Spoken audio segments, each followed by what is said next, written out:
Yes sir. Yes sir.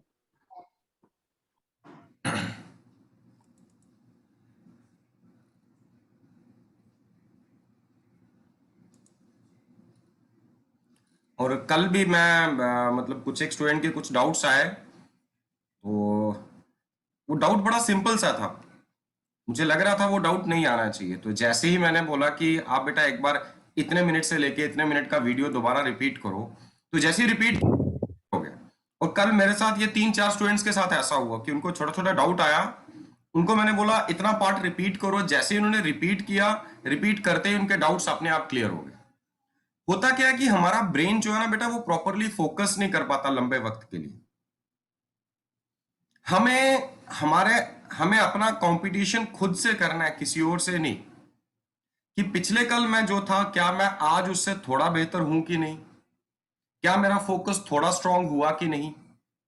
तो आपको जब भी खुद को कंपेयर करना है, खुद के साथ करना है। अपना कंपटीशन क्लास से नहीं कि मुझे क्लास में फर्स्ट आना है, ऐसा करना है, वैसा करना। अपना कंपटीशन अपने से बाहर मत रखिए, अपने आप के साथ कंपीट करो। बाहर करेंगे तो कहीं एक अपर लिमिट आ जाएगी। जिस दिन क्लास में फर्स्ट आ गए, उस दिन आगे करने के लिए आपके पास कुछ नहीं होगा। तो आपका टारगेट होना चाहिए हर दिन मैं पहले से थोड़ा बेहतर हो जाऊं।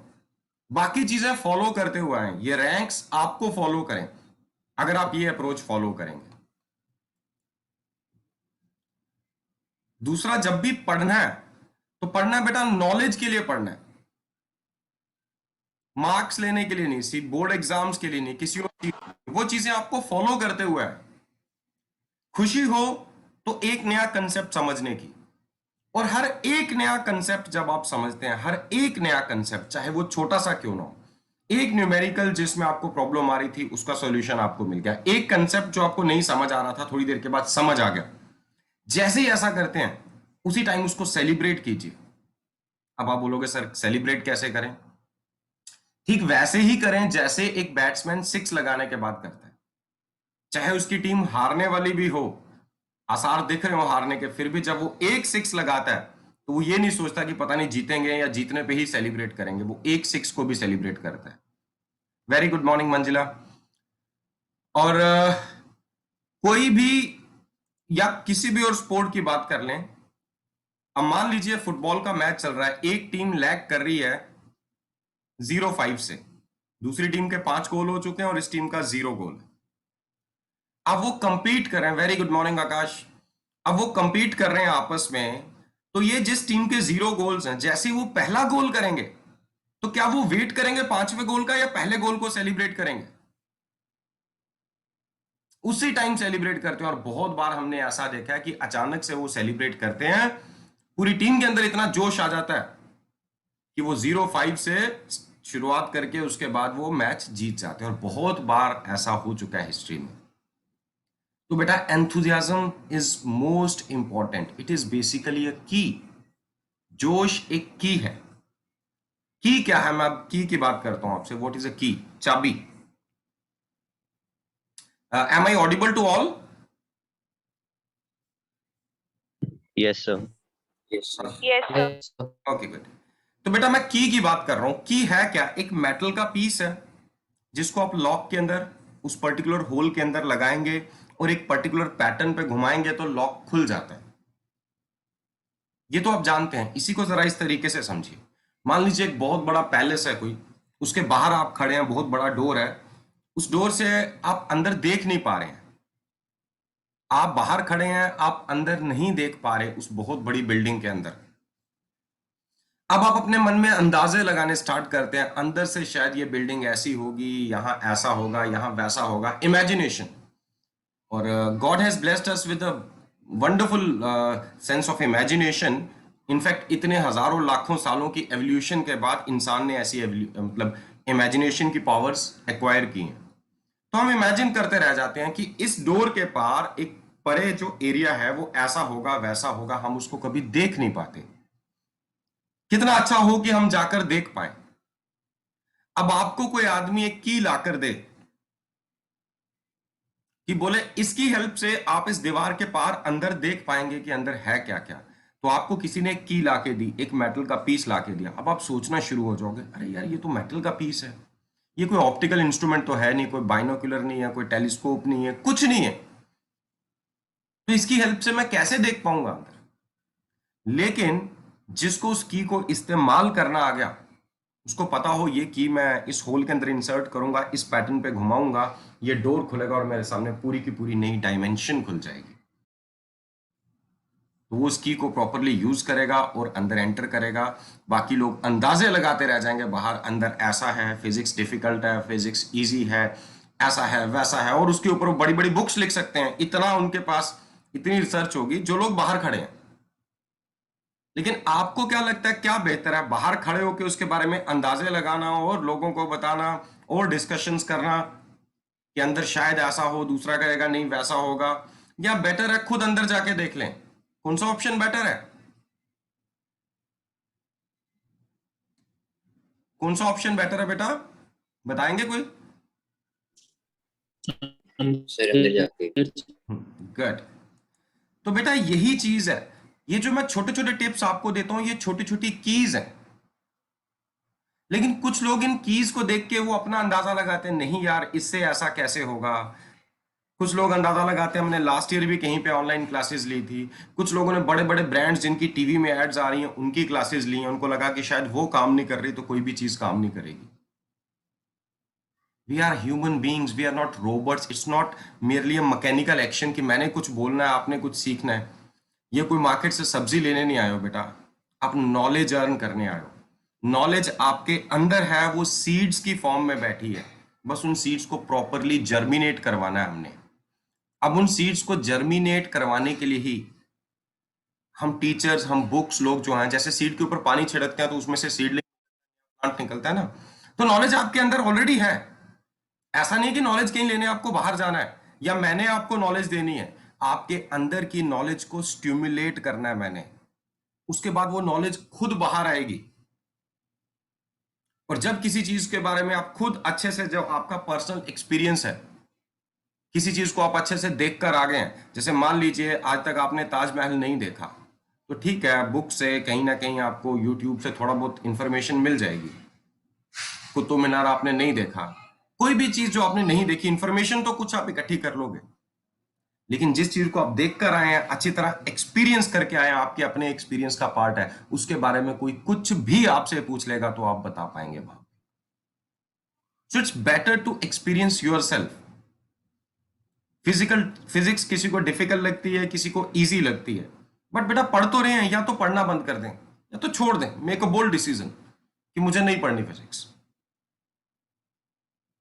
फिर भी आप लाइफ में कामयाब हो सकते हैं। लेकिन आप पढ़ भी रहे हैं, आपको करना भी है और ढीले ढीले करना है, डेली पोस्टपोन करना है काम को, तो फिर ये बेटा ऐसे बात नहीं बनेगी। ये टफ टाइम चल रहा है, कहते हैं tough times never last but tough people do. Tough वक्त, बुरा वक्त कभी लंबा नहीं चलता, लेकिन जो टफ लोग हैं वो लंबा चलते हैं। तो you have to be tougher. Times are tough but you have to be tougher. Times are tough but you have to be tougher. आज एग्जाम नहीं हो रहे स्कूल्स में, आज ऑनलाइन एग्जाम्स हो रहे हैं, अभी बोर्ड के एग्जाम भी नहीं हो पाए, जेई मेंस पोस्टपोन हो गए, नीट पोस्टपोन हो गया, लेकिन कभी ना कभी तो होंगे, 6 महीने बाद होंगे, 1 साल के बाद होंगे, वैक्सीनेशन प्रॉपरली हो जाएगी पूरी कंट्री में, उसके बाद होंगे, 2 साल के बाद होंगे। लाइफ में आगे आपको कंपीट करना ही पड़ेगा। और बहुत सारे लोग हैं जो इस टफ टाइम को बहुत अच्छे से यूटिलाइज कर रहे हैं, वो इस टफ टाइम को अपनी ग्रोथ, अपनी ग्रूमिंग के लिए इस्तेमाल कर रहे हैं।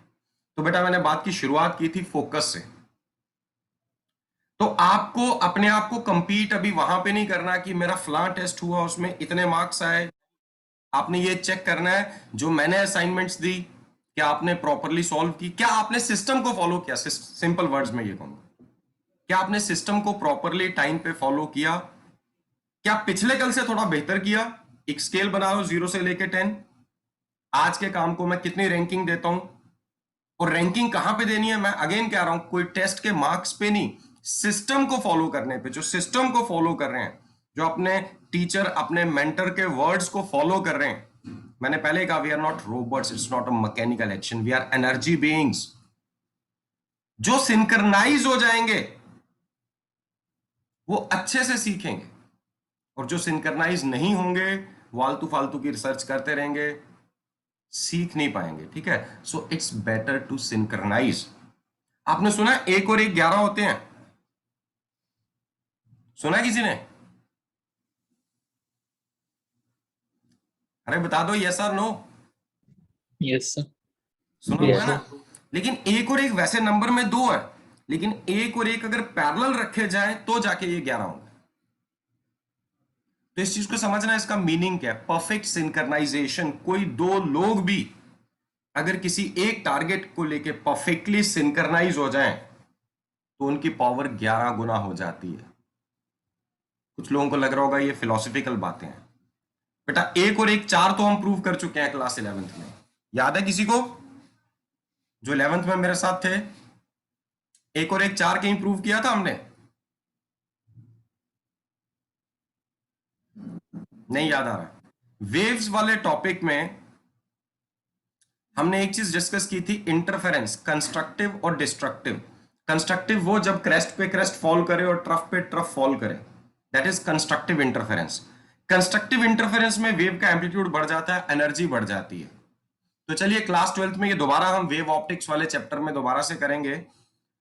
वहां मैं आपको ये मैथमेटिकली भी प्रूव करके दिखाऊंगा कि दो वेव्स जिनकी इंटेंसिटी आई और आई है, जब वो कंस्ट्रक्टिव सुपरपोजिशन शो करती हैं तो जो रिजल्टेंट वेव पैदा होती है उसकी इंटेंसिटी 4 टाइम्स आई हो जाती है। आई और आई इंटेंसिटी मिलके कितनी हो जाएगी? 4i। तो 1 और 1 4 को मैथमेटिकली प्रूव करेंगे, बट समझना होगा ये कहां पे है।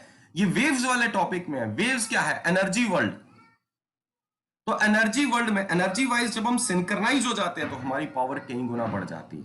दो ह्यूमन माइंड्स परफेक्ट सिंक्रनाइजेशन के साथ किसी भी एक काम के लिए, कर्म के लिए लग जाएं तो उनकी पावर 11 गुना हो जाती है। और अगर 2 से ज्यादा हो जाए तो then that is called as master mind power.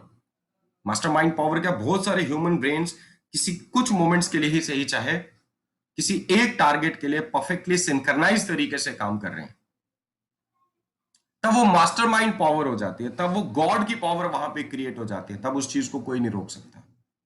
और ऐसा लाइफ में आप देखते हैं बहुत जगहों पे, पॉजिटिव साइड भी और नेगेटिव साइड भी। कुछ लोग अगर सिंक्रनाइज हो गए एक थॉट प्रोसेस के साथ, it becomes a power house. Even मंदिरों, मस्जिदों, गुरुद्वारों में कलेक्टिव प्रैक्टिसेस, कलेक्टिव प्रेयर्स की प्रैक्टिस है। कलेक्टिविटी क्यों? बिकॉज कुछ देर के लिए कुछ ह्यूमन माइंड्स एक टारगेट के लिए बस सिंक्रनाइज हो जाएं तो पावर हाउस वहीं पे क्रिएट हो जाता है, which is called as master mind power. तो बेटा जो सिस्टम है, जितना जल्दी, जितना अच्छे से, जितना बेहतर तरीके से आप सिंक्रनाइज होंगे सिस्टम के साथ, आप सभी उतना अच्छा बेनिफिट ले पाएंगे। जो भी आपके टारगेट्स हैं, जो आज अपीयर टारगेट्स हैं, जो आज आपके सामने हैं, और कुछ ऐसे टारगेट्स हैं जो आज आपके सामने नहीं है। जैसे जैसे आपकी जिंदगी आगे बढ़ेगी आपके सामने नए नए टारगेट्स आएंगे, आप हर टारगेट को बहुत अच्छे से हिट करते जाएंगे। अपने टारगेट्स बड़े आराम से हिट करेंगे आप, अगर आपने ये बेसिक टेक्निक सीख ली, ठीक है। सो फोकस, हर दिन अपने फोकस को इंप्रूव करना है। ये चेक करना है क्या मेरा फोकस पहले से स्ट्रांग हुआ कि नहीं। बहुत सारे लोग होंगे आज आपको अपना फोकस इंक्रीज करने के लिए बहुत सारी प्रैक्टिसेस बता रहे होंगे। कुछ भी करें, इंपॉर्टेंट है इंटेंशन। क्या आपकी इंटेंशन है? क्या आपकी ओरिएंटेशन है? मुझे इस चीज की जरूरत है। अगर इंटेंशन ओरिएंटेशन होगी तो आप आराम से कर पाएंगे। अगर इंटेंशन और ओरिएंटेशन नहीं हुई तो बहुत सारे टूल्स आपको लाके दे दूं, बहुत सारी कीज दे दूं, कोई काम नहीं करने वाली। कहते हैं necessity is the mother of invention. Tools आपके पास नहीं होंगी, ट्रिक्स आपके पास नहीं होंगी, आपका ब्रेन खुद क्रिएट करेगा अगर नेसेसिटी है, अगर वो आपकी जरूरत है। बस मात्र एक विचार, एक इच्छा नहीं, जरूरत, उसको जरूरत बनाओ। ये करना है मतलब करना है। दुनिया में किसी एक इंसान ने अगर कोई काम किया तो वो मैं कर सकता हूं, आई कैन डू इट। अगर ये पोटेंशियल वाला टॉपिक मुझे नहीं समझ आया, कोई बात नहीं, नहीं समझ आया, बट ये समझ आएगा। Believe in possibility.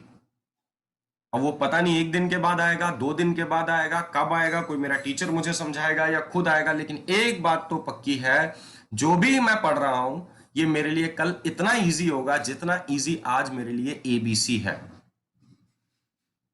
आपको याद नहीं होगा बेटा, जब पहली बार एबीसी पढ़ी थी ना, वो भी आपको बहुत डिफिकल्ट लगी होगी। एबीसी भी बहुत डिफिकल्ट लगी होगी, टीचर ने डॉट्स लगाए होंगे, आप बस जोड़ते गए होंगे, आपको कुछ पता नहीं है इस ए का मीनिंग क्या है, ये कहाँ इस्तेमाल होना है, बट आज अच्छे से जानते हैं कि नहीं। यूनिवर्स लव्स सिमेट्री, ये लाइफ की हर स्टेज पे एप्लीकेबल है। तब वो एबीसी थी, आज आपको लगता है वो सीख गए, तो आज भी कुछ नई एबीसीज आपको सिखाने की कोशिश की जा रही है। कुछ डॉट्स हम लोग लगा के देते हैं, आपको कहा गया डॉट ज्वाइन करो, आप प्रॉपरली सिस्टम को फॉलो करते हो, उन डॉट्स को ज्वाइन करते जाइए, ऑनेस्टी से जो एक्सरसाइज मिली है उसको अटेम्प्ट कीजिए, जितने क्वेश्चन हो गए ठीक है, जो नहीं हुए वो प्रोड्यूस करो, वो बताओ मुझे, फिर उसके बाद सॉल्यूशन हम निकालेंगे। कोई जल्दी नहीं होगी हमें कि हम बड़ी जल्दी सिलेबस भगाएं, अगर आपको टाइम ज्यादा चाहिए तो मैं ज्यादा टाइम लगाऊंगा। इंपॉर्टेंट है यू हैव टू लर्न। तो ये सब चीजें मैं आज क्यों बोल रहा हूं, because I am very excited. पिछली बार मैंने कुछ थोड़े बहुत टिप्स दिए थे और कुछ स्टूडेंट्स ने बहुत अच्छे से फॉलो किए हैं। कुछ students right from the first day system को प्रॉपरली फॉलो कर रहे हैं। हर एक के अंदर अपनी अपनी यूनिक एबिलिटीज है। जितना आप बेटा कम्युनिकेट करेंगे मेरे साथ, जितने आप डाउट्स कम्युनिकेट करेंगे, और डाउट ये नहीं कि सर फलाना टॉपिक, डाउट आप हो सके तो अपने वर्ड्स में बोल के भेजिए मुझे व्हाट्सएप पे मैसेज कि सर ये पढ़ा मैंने, ये मुझे समझ आया, ये नहीं आया, अब आप बताइए। ये नहीं कि सर ये टॉपिक समझा दो, no, that's not the right approach. मुझे कोई प्रॉब्लम नहीं है, बट उससे आपको फायदा नहीं होने वाला। अभिषेक चौधरी, आपका पढ़ने का तरीका बहुत अच्छा है, जब तक खुद समझ ना आए अभिषेक लगा रहता है, और अभिषेक डाउट्स पूछता है हमेशा। ये क्लास 11 से मेरे साथ है, बहुत अच्छे, वेल डन बेटा। आकाश, आप भी बहुत अच्छा कर रहे हैं, इसी साल आपने हमें ज्वाइन किया है, लेकिन आप बहुत अच्छा कर रहे हैं, वेरी गुड। बट इंपॉर्टेंट है कंसिस्टेंसी, ऐसा ना हो कि आज तो अच्छे से काम कर लिया, कल का पोस्टपोन कर दे, सोचे परसों करेंगे। एक भी दिन आपको काम पोस्टपोन नहीं करना है। गुरनीत अच्छा कर रहे हैं, वेरी गुड। अनन्या महाजन, थोड़े दिन से कोई डाउट नहीं आया, लेकिन इससे पहले आप ठीक कर रहे थे। हार्दिक, वेल डन बेटा, बहुत अच्छे, आप लगातार अच्छा कर रहे हैं, बस इसी तरह से करते जाओ।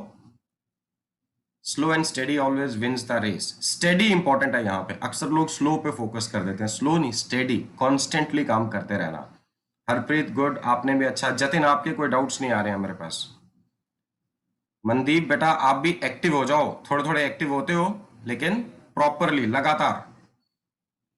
वेल डन मंजिला, मंजिला आप लगातार डाउट्स अपने भेजते हैं, अच्छी बात है, जितने ज्यादा डाउट्स भेजोगे उतना अच्छा। आपका देखो, जब आप डाउट पूछते हो ना बेटा, तो आपका ब्रेन एक फाइल, एक फोल्डर क्रिएट कर लेता है पहले ही, जहां इंफॉर्मेशन के लिए एक साइट क्रिएटेड होती है। उसके बाद जैसे ही आपका डाउट क्लियर होगा, वो इंफॉर्मेशन बहुत अच्छे से दिमाग के अंदर सेव हो जाएगी।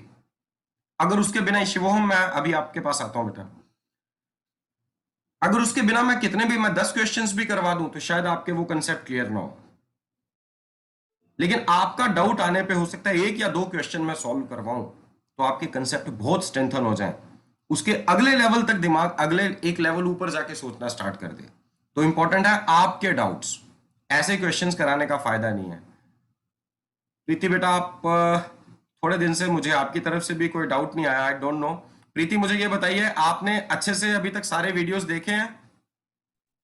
Yes sir. कोई डाउट? यस सर, इस वाले वीडियो में था। इस वाले वीडियो में था, क्या था वो? सर वो आपने एक वो कॉन्सेप्ट बताया था ना उसका, इक्विपोटेंशियल के लिए, वो नेगेटिव चार्ज के एग्जांपल देके आपने बताया था उसमें। दो चार्जेस हैं, पहले तो पॉइंट चार्ज का मैंने बताया था सफेरिकल है, फिर अगर सिस्टम ऑफ 2 पॉइंट चार्जेस है, यस उसमें दोनों केसेस लिए थे, एक में लाइक और एक में अनलाइक। उसमें बताया था इन सफेयर्स को एक केस में बाहर की ओर स्ट्रेच करना और एक केस में अंदर की ओर थोड़ा स्ट्रेच कर देना, वही वाला कंसेप्ट। यस सर, वो डाइपोल वाला। Yes sir. हाँ हाँ, मैं समझ गया, कोई बात नहीं, वो मैं अभी क्लियर करता हूँ बेटा। Raghav Verma, well done. Shivoham, good. Shivoham भी लगातार डाउट्स पूछते रहते हैं। सर मैंने मतलब पर्सनल विंडो पे आपको भेजा था, मेरे को वो एग्जाम्पल 2.4 थोड़ा मतलब समझ नहीं आया। हाँ, वो जिसमें जो वो इलेक्ट्रिक नहीं फील्ड का फॉर्मूला गिवन है, A × 1/r या r square, something like that, है ना?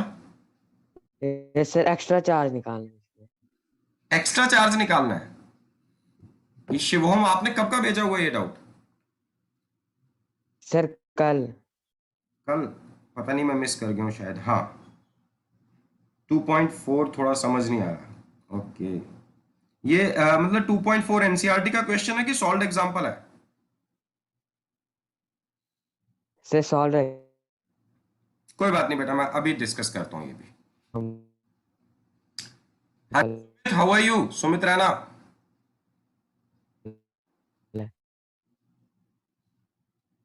Yes sir. कैसे हो बेटा?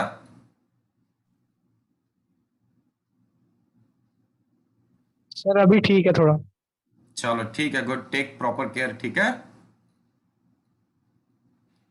और अभी वीडियोस ओके सर। पिछले वाले की नहीं?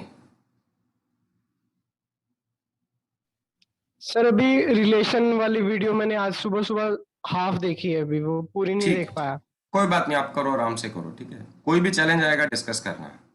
चलिए तो शिवोहम बेटा, मैं चलिए अभी आपके ये डाउट्स क्लियर करता हूं। आकाश 2.5 पार्ट सी, अच्छा ये आकाश का डाउट था, ठीक है ठीक है। ओके बेटा, आई टेक इट नाउ।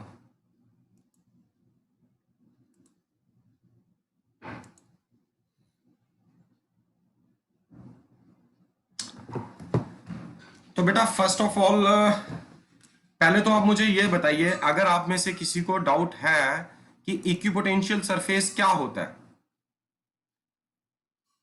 तो वो मुझे पूछ सकता है सबसे पहले कि what is an equipotential surface.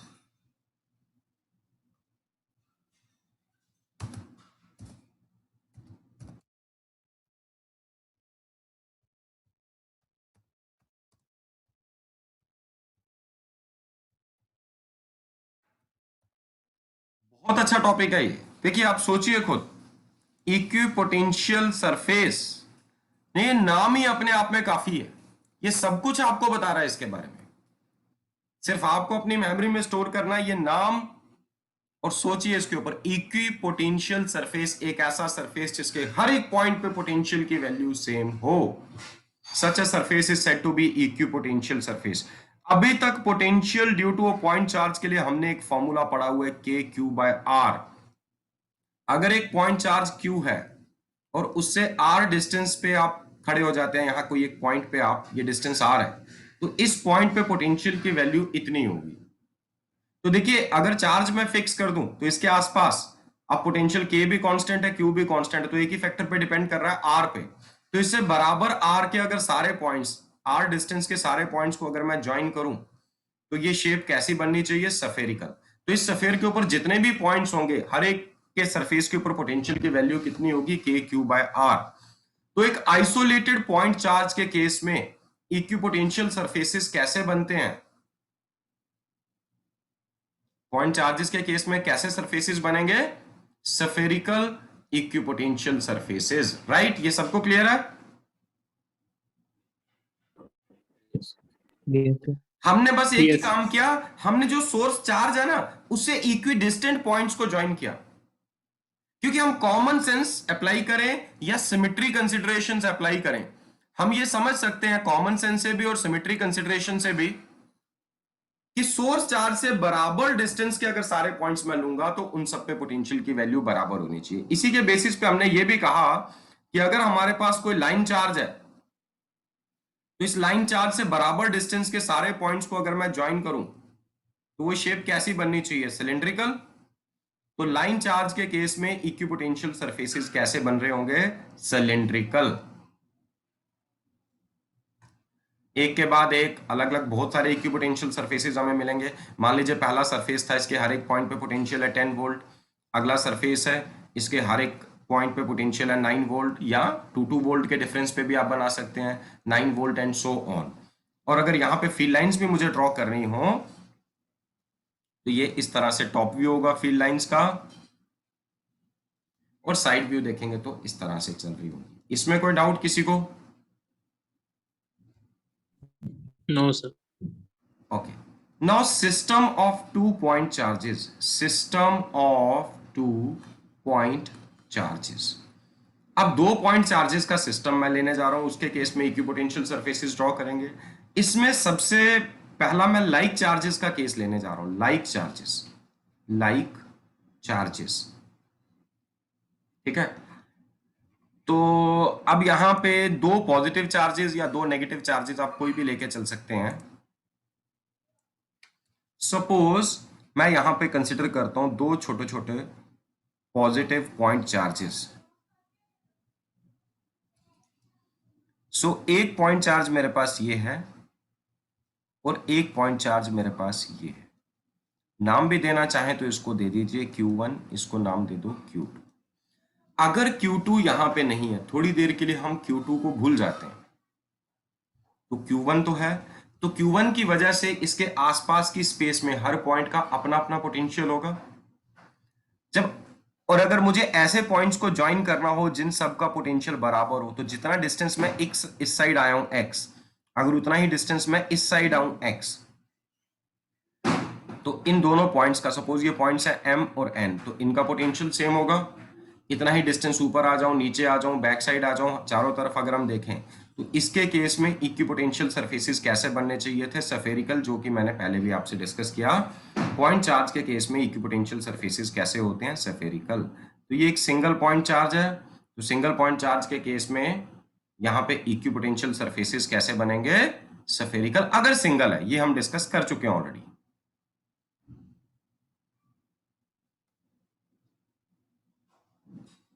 Just a moment.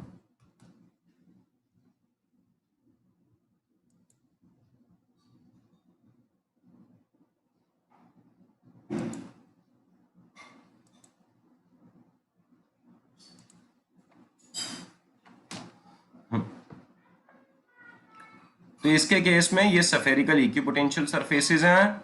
ये पॉइंट M और पॉइंट N का पोटेंशियल दोनों का बराबर होगा, क्योंकि दोनों का डिस्टेंस इस चार्ज से बराबर है। सपोज कोई एक वैल्यू ले लेते हैं। M का पोटेंशियल भी कितना है? 10 वोल्ट। तो N का पोटेंशियल भी कितना होगा? 10 वोल्ट। और भी बहुत सारे पॉइंट्स हैं, सबका पोटेंशियल बराबर होगा। जो भी इस इक्विपोटेंशियल सरफेस पे लाई करने वाले पॉइंट्स हैं, सबका पोटेंशियल बराबर ही होगा। इनकेस मीटिंग खत्म हो जाए तो बेटा रिज्वाइन कीजिएगा। चलिए, तो यहां पे बेटा अब दूसरा चार्ज भी लाके रखा मैंने, तो दूसरे चार्ज की वजह से भी इस स्पेस के हर एक पॉइंट पे कुछ ना कुछ पोटेंशियल आएगा। अब पहला चार्ज पॉजिटिव है तो उसकी वजह से पॉजिटिव पोटेंशियल है दोनों पॉइंट्स पे। दूसरा चार्ज भी पॉजिटिव है तो इसकी वजह से भी पॉजिटिव पोटेंशियल आएगा इस पूरी स्पेस में आसपास। मगर अगर हम देखें तो N पॉइंट इसके करीब लाई कर रहे हैं और M इससे दूर है, N पे इसका असर ज्यादा होगा। तो Q2 चार्ज की वजह से जो पोटेंशियल, जैसे KQ/R, तो पॉइंट N के लिए ये R छोटा है, ये R कम है, और M का R ज्यादा है। तो एज अ रिजल्ट क्या होगा? M पे इसकी वजह से पोटेंशियल कम होगा और N पे इसकी वजह से पोटेंशियल ज्यादा होगा। तो मान लेते हैं एक मिनट के लिए, आर्बिट्रेरी अपने से कुछ वैल्यूज लेते हैं। पॉइंट N पे चार्ज Q2 की वजह से पोटेंशियल था 6 वोल्ट और पॉइंट M पे इसी चार्ज की वजह से पोटेंशियल था 4 वोल्ट, क्योंकि दूर है।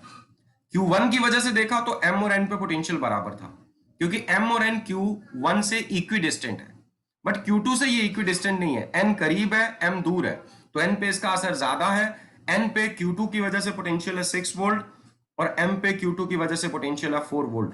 तो टोटल पोटेंशियल इन दोनों पॉइंट्स पे कितना कितना आ रहा है आप देखिए। M पे टोटल पोटेंशियल है 14 वोल्ट और N पे पोटेंशियल हो गया 16 वोल्ट। तो क्या अब ये दोनों पॉइंट सेम इक्विपोटेंशियल सरफेस पे लाई कर सकते हैं? यस और नो? नो सर, नहीं कर सकते ना, M का पोटेंशियल 14 है, 16 है। तो अब हमें क्या करना है? हमें इस M वाली साइड पे एक ऐसा पॉइंट ढूंढना है जिसका पोटेंशियल 16 वोल्ट हो। अब मुझे बताइए, इसका M का पोटेंशियल है 14 वोल्ट। अब 14 वोल्ट अगर इसका पोटेंशियल हो तो अब मुझे 16 वोल्ट की ओर जाना है, तो मुझे लेफ्ट को जाना चाहिए, इन दोनों चार्जेस से दूर, दोनों चार्जेस के पास जाऊंगा तो पोटेंशियल बढ़ेगा। सर चार्ज के पास जाओ।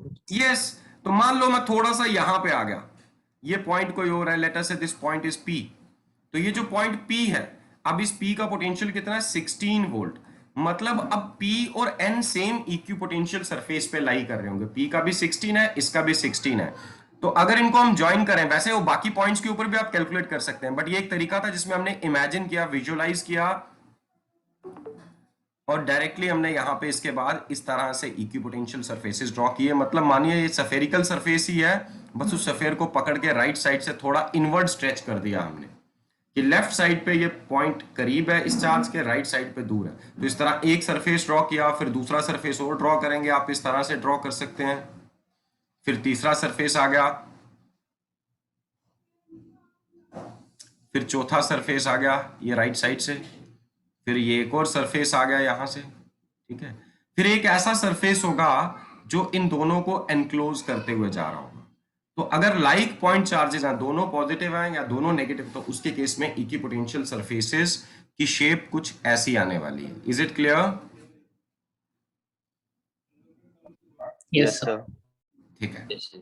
और शायद वीडियो में मैंने वहां ये सरफेसेस टच करते हुए दिखाए हैं, तो अब इसको टच करते हुए नहीं लेना बेटा, बीच में गैप रखना है। यहाँ पे थोड़ा सा इस जगह पे गैप होना चाहिए, दो सरफेसेस टच नहीं करने चाहिए।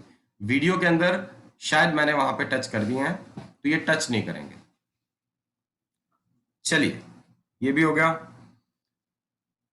अगर ये चार्जेस अनलाइक होते तो क्या होता? अगर ये चार्जेस अनलाइक होते, एक होता पॉजिटिव एक होता नेगेटिव, अनलाइक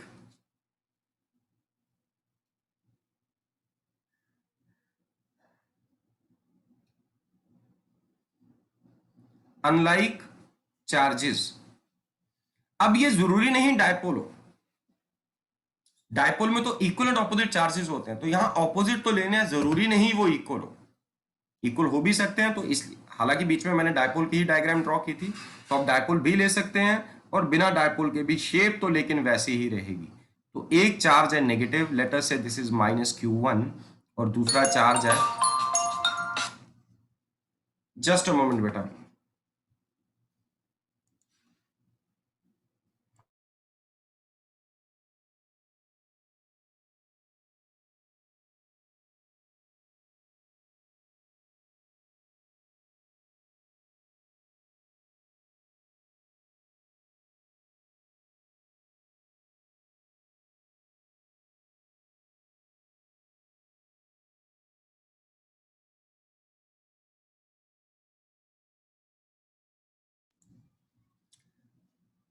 ओके।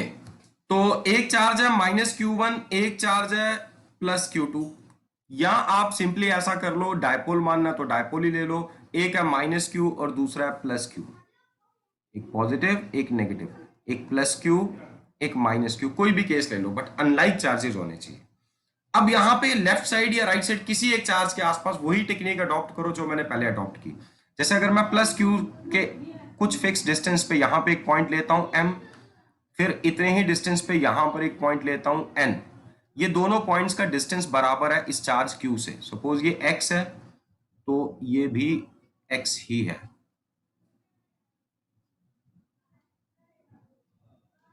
तो दोनों पॉइंट्स का पोटेंशियल बराबर होगा। सपोज एग्जांपल ले रहा हूं, अभी -q चार्ज को मैं कंसिडर नहीं कर रहा, +q की वजह से पॉइंट n और m जो कि इससे इक्वी डिस्टेंट है, दोनों पॉइंट्स पे पोटेंशियल आ रहा है कितना, 10 वोल्ट, 10 वोल्ट। अब जब ये -q पास आ गया तो -q की वजह से भी इन दोनों पॉइंट्स पे कुछ ना कुछ पोटेंशियल होगा, बट n इसके करीब है और m इससे दूर है, जैसा मैंने पिछले केस में देखा। तो n पे इसका असर ज्यादा होगा और m पे इसका असर कम होगा, जैसे पिछले केस में दिखा रहा था 6 वोल्ट और 4 वोल्ट, क्योंकि m दूर है। But this source charge is negative. मैंने आपसे बार बार कहा v is equal to kq/r। अगर सोर्स चार्ज नेगेटिव है तो पोटेंशियल के फॉर्मूले में नेगेटिव साइन लगाना जरूरी है। तो अगर यहां पे आप नेगेटिव साइन दोनों के साथ लगा दें तो अब देखिए टोटल पोटेंशियल कितना आ रहा है। पॉइंट n का पोटेंशियल हो गया 10 - 6 दैट इज 4 वोल्ट, और m का पोटेंशियल हो गया 10 - 4 दैट इज 6 वोल्ट। अब दोनों का पोटेंशियल बराबर नहीं है। अगर तो अकेला चार्ज +q होता तो हमारा इक्विपोटेंशियल सरफेस की शेप कुछ ऐसी आती, बट अब दोनों चार्जेस दूसरे चार्ज के पास आने की वजह से हमने क्या देखा, पॉइंट n का पोटेंशियल कम है और पॉइंट m का पोटेंशियल ज्यादा है। अब n वाली साइड पे आकर खड़े हो जाएं और एक ऐसा पॉइंट ढूंढे जिसका पोटेंशियल 4 वोल्ट ना हो बल्कि 6 वोल्ट हो। तो देखो, अगर आप n से पॉजिटिव चार्ज की ओर जाओगे तो पॉजिटिव पोटेंशियल बढ़ेगा, n से नेगेटिव चार्ज की ओर जाओगे तो नेगेटिव बढ़ेगा। आपको वैल्यू 4 से लेकर जानी है 6 तक, तो आपको वैल्यू बढ़ानी है, तो आपको पॉजिटिव चार्ज की तरफ जाना चाहिए या नेगेटिव की तरफ?